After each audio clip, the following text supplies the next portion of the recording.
Selamat malam, akhirnya bisa mengudara dari studio BTV di Jakarta. Setelah perjalanan beberapa waktu di Jawa Tengah, saya ucapkan terima kasih buat Anda yang sudah mengikuti obrolan demi obrolan saya dengan beberapa narasumber, termasuk berbagai laporan khusus, berbagai berita satu spesial yang kami sajikan. Semoga bisa mengisi ruang informasi Anda terkait dengan banyak hal, termasuk pernikahan Kaisang dan Mbak Erina. Nah, hari ini di obrolan malam saya akan ajak Anda ngobrol terkait dua hal. Satu, besok 14 Desember 2022 adalah penetapan peserta pemilu 2024. Ada berbagai dinamika yang mewarnai itu. Kita akan obrolkan dengan sejumlah narasumber. Kemudian yang kedua, ini seharusnya sih saya sampaikan lebih awal. Ini mengenai, mungkin sudah lihat Instagram Deddy Corbuzier yang menuliskan bahwa sudah mendapatkan pangkat menjadi Letnan Kolonel tituler. Apa itu, apa alasannya? Karena banyak pengamat yang mengatakan bahwa wah, nggak ada urgensinya, seharusnya tidak perlu. Saya akan ajak Anda ngobrol dengan sejumlah narasumber. Inilah obrolan malam selengkapnya untuk Anda. Saya Christian Grich.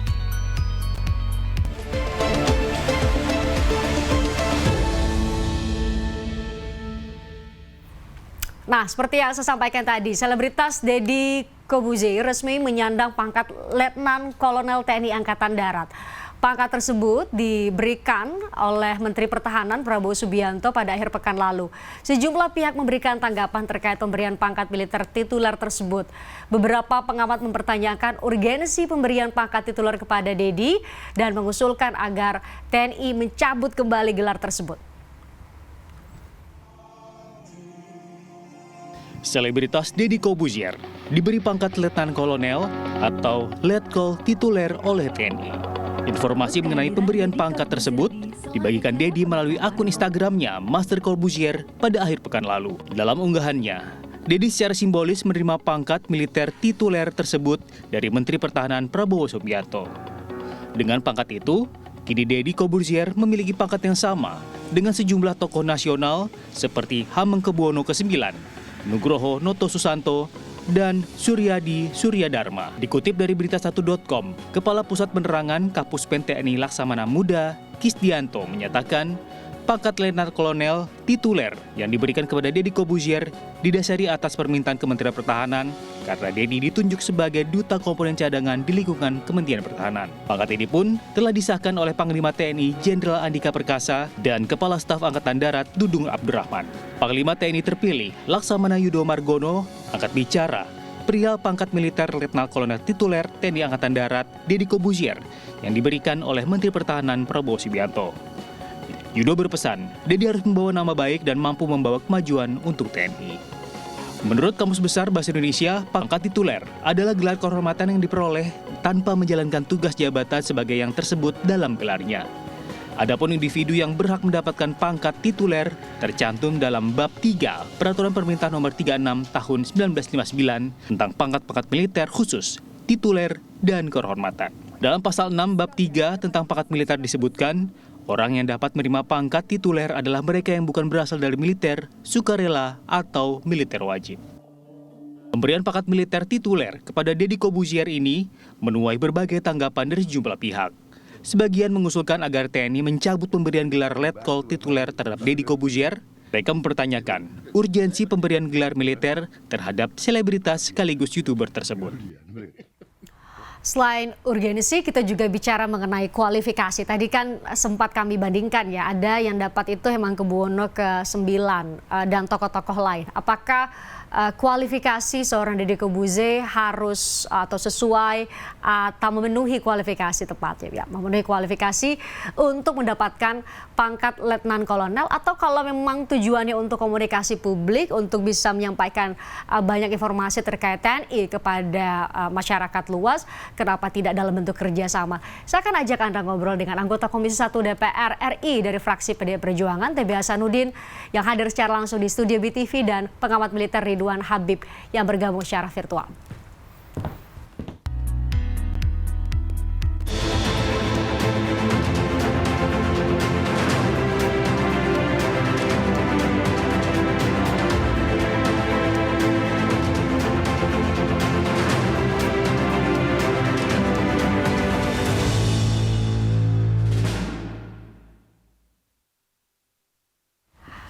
Tadi sudah saya perkenalkan ada Pak TB Hasanuddin, Ketua Anggota Komisi 1 DPR RI dari fraksi PDI Perjuangan. Pak TB, terima kasih sudah hadir di obrolan malam. Selamat malam. Selamat malam. Dan juga bergabung secara virtual ada Ridwan Habib, pengamat militer. Kita sudah bisa mendengarkan audio dan visualnya, bisa melihat visualnya. Selamat malam, Pak Ridwan. Selamat malam. Selamat malam. Selamat malam, terima kasih Anda juga sudah join secara virtual. Saya harus menyampaikan ini, kami sudah mengundang perwakilan dari Kementerian Pertahanan. Sebelumnya Dhanil Anzar Simanjuntak sudah menyatakan bersedia untuk hadir, tapi kemudian menyatakan tidak bisa dan mencoba untuk mewakilkan sebenarnya kepada Karohumas Kementerian Pertahanan. Namun kami juga berusaha untuk menghubungi dan hingga kami mengudara tidak juga bisa bergabung. Jadi saya hanya bersama dengan Pak TB dan juga Pak Ridwan. Saya ke Pak TB terlebih dahulu. Panglima mengatakan, Panglima yang sebelumnya nih, berarti saya menyebutnya apa ya? Mantan calon. Calon Panglima, betul. Calon Panglima, karena belum dilantik sama Presiden. Calon Panglima mengatakan, oh nggak apa-apa, itu wajar. Mungkin ini menjadi pembelajaran buat kami. Tadi kan kami coba bandingkan dengan Hemangkubuwono Hemangkubuwono IX dan beberapa tokoh lain yang dianggap punya kualifikasi untuk mendapatkan pangkat Letnan Kolonel Tituler.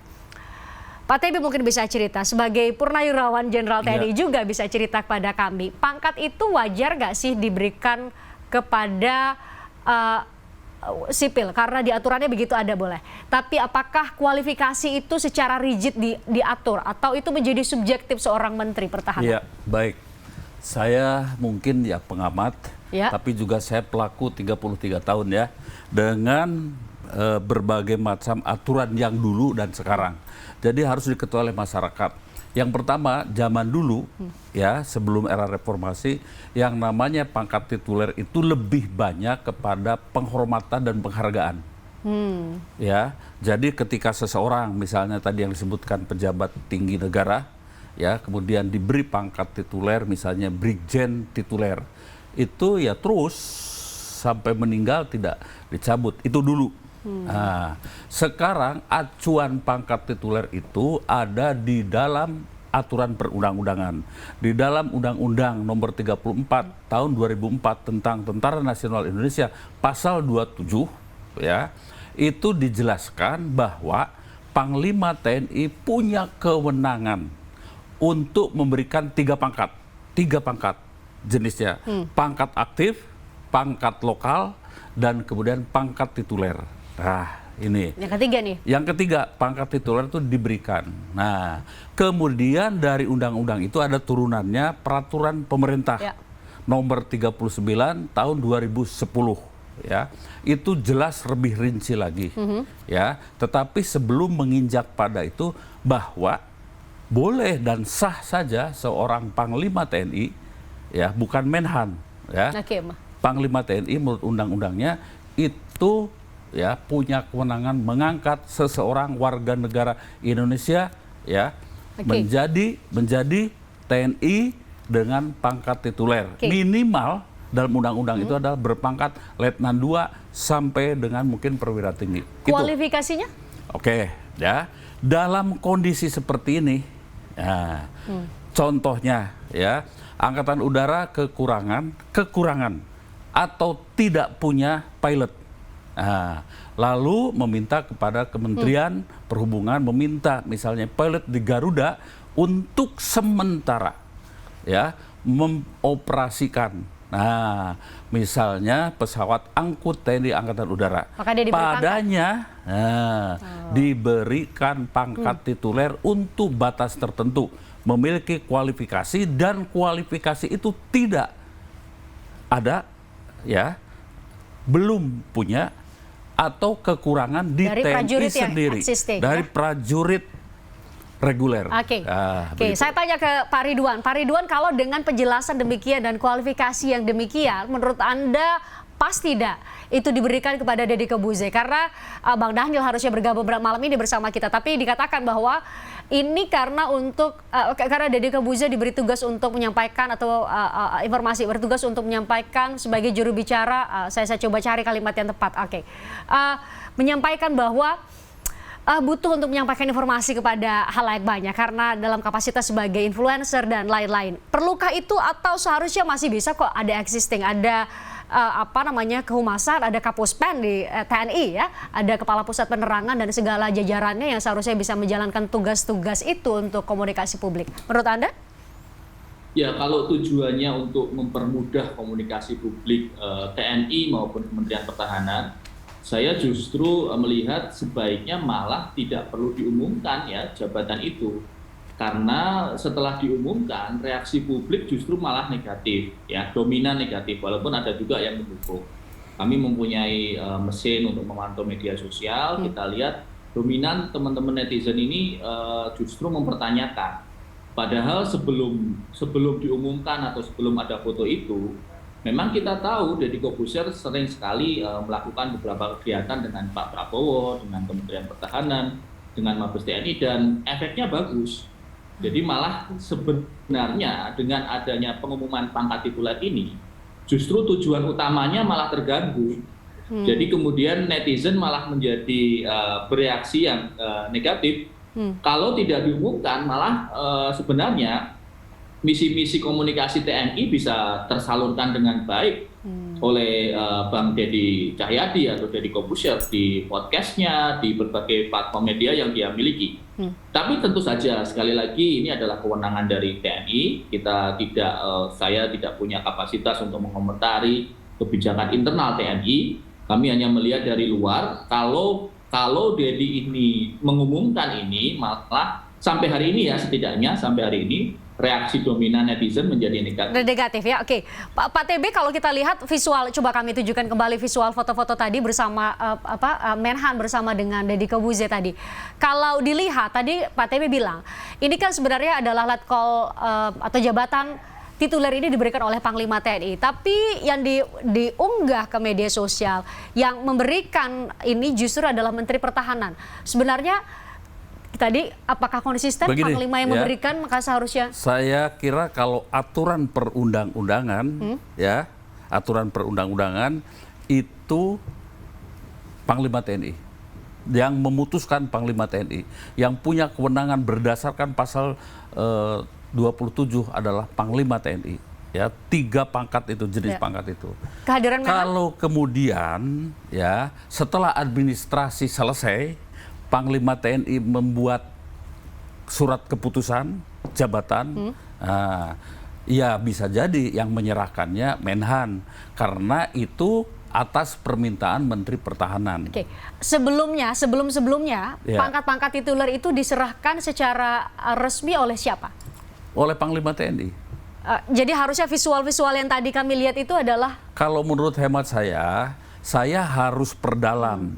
Apakah Deddy ini pernah diundang ke Panglima TNI dan kemudian dilantik dulu oleh Panglima TNI. Seharusnya mekanisme begitu. Baru setelah itu surat keputusannya diserahkan kepada Menhan dan Menhan secara simbolik kemudian menyerahkan, you bekerja di tempat saya. Karena boleh saja prajurit TNI dimanapun ditempatkan di Kementerian Pertahanan. Itu prosedur. Saya kembali lagi saya selalu berpedoman kepada aturan perundang-undangan. Titik begitu. Baik, saya juga kalau Pak TB mau disclaimer, saya juga harus disclaimer ke layar bahwa bagi Anda yang baru bergabung, kami masih bicara mengenai urgensi kepangkatan atau pemberian pangkat militer Deddy Corbuzier. Kami sudah berusaha untuk menghubungi dan meminta kesediaan dari perwakilan Kementerian Pertahanan, tapi belakangan Daniel Anzar Simanjuntak mendelegasikan atau mendisposisi ke Karohumas, namun Karohumas juga tidak bisa atau belum bisa bergabung bersama kita. Tapi tadi ada banyak hal yang sebenarnya sebaiknya dikonfirmasi oleh perlu begini dalam undang-undang TNI terutama pasal 27 itu diturunkan menjadi peraturan pemerintah nomor 39 tahun 2010. Oke, di situ dijelaskan lebih rinci lagi tentang namanya pangkat tituler. Pangkat tituler. Satu, dia menjadi bagian yang terstruktur dari organisasi TNI atau di tempat lain yang ditugaskan oleh Panglima TNI. Bisa jadi di Kementerian Pertahanan. Bisa jadi di Kementerian Pertahanan. Ya. Oke, memungkinkan di situ. Oke, habis itu. Artinya dia menjadi subordinat dari organisasi. Ya. Artinya dia punya atasan. Artinya berlaku pada yang bersangkutan ketentuan-ketentuan aturan perundangan di kesatuan itu. Misalnya harus ikut apel, harus masuk ke kantor, dan melaksanakan tugas sesuai urgensinya. Saya ulangi lagi, melaksanakan tugas sesuai urgensinya. Kalau dalam hal ini adalah komunikasi saya publik, tidak berbicara soal urgensi dulu ya, apa ya, tapi sesuai urgensinya. Ya. Oke, di situ. Yang kedua, padanya berlaku nih hukum militer. Jadi dia harus melepaskan sebagai hukum sipil, dia sekarang hukum militer. Ya. Sepanjang masih menjabat. Sepanjang dia masih pangkat militer itu. berpangkat letkol tituler. Oke. Dan yang terakhir mengacu kepada Undang-Undang TNI, ya pasal 7 dicatatkan bahwa prajurit TNI tidak boleh berpolitik praktis dan tidak boleh berbisnis. Aturan itu harus dipegang teguh dan sebagainya. Ya, saya ingin juga mengkritik, mohon maaf ya, penjelasan apakah dari Kementerian Pertahanan atau dari Mabes TNI bahwa ini karena duta komponen cadangan. Mohon maaf, dengan segala hormat, saya ini mantan prajurit. Di TNI itu tidak ada yang namanya istilah duta-duta. Duta Kostrad misalnya, nggak ada itu. Jadi duta Kodam nggak ada. Ya, yang ada kalau mau adalah perwira penerangan. Penerangan. Kita mendengar, kita tahunya kepala pusat penerangan. Itu nanti di bawah itu. Jadi bukan duta komponen cadangan, nggak ada. Baik. Ya, tadi saya tertarik dengan bahwa nanti setelah pemberian pangkat letkol tituler itu ada kewajiban-kewajiban yang melekat, termasuk satu, tidak boleh berpolitik praktis dan tidak boleh berbisnis. Ya. Nah, sayang sekali saya juga harus sampaikan, tadi saya terlewat untuk menyampaikan dari awal, kami juga sudah berusaha untuk menghubungi Deddy Corbuzier melalui manajemennya, tapi juga tidak bersedia untuk hadir. Jadi bagi Anda yang baru bergabung, kami bicara mengenai pemberian pangkat atau jabatan letkol tituler, tapi dari Kementerian Pertahanan maupun Deddy Corbuzier tidak bersedia hadir untuk bergabung dalam obrolan malam hari ini. Saya harus jeda, usai jeda saya akan lanjutkan perbincangan atau obrolan terkait hal ini sesaat lagi.